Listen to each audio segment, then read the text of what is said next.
कुख्यात गुंड अरुण गवळीची मुलगी उद्धव ठाकरेंच्या संपर्कात, गीता गवळी भायखळा विधानसभेसाठी इच्छुक मिलिंद नार्वेकरांची घेतली भेट। रामदास आठवलेंकडून भाजपकडे 8 ते 10 जागांची मागणी, महायुतीमध्ये आम्हाला गृहीत धरू नका, रामदास आठवलेंचं वक्तव्य। प्रकाश आंबेडकरांनी वंचित बहुजन आघाडी बरखास्त करून आरपीआय सोबत यावं, मी आरपीआयचं नेतृत्व सोडायला तयार, रामदास आठवलेंचं मोठं विधान। शिवसेनेचा पूर्ण पोवाडा राऊतांनी केला असून या गाण्याचा उपयोग होणार नाही, ठाकरे गटाच्या गाण्यावरून शिवसेनेच्या गुलाबराव पाटलांची जोरदार टीका।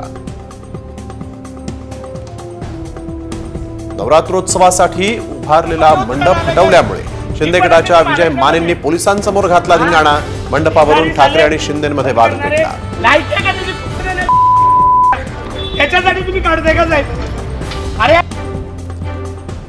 पुण्यात 50 खोके एकदम ओकेच्या घोषणा, निगडीच्या बाजार समितीच्या परिषदेतून सत्तारांचा काढता पाय।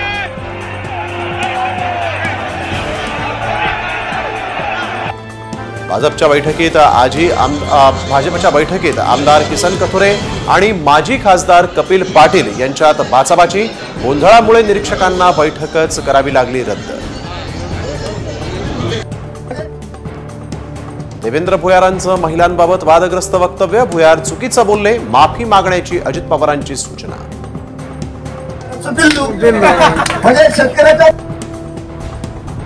अल्पवयीनांचं वय 18 वरून 14 वर्षांपर्यंत कमी करण्याबाबत विचार सुरू, अमित शहांशी चर्चा करणार असल्याची अजित पवारांची माहिती।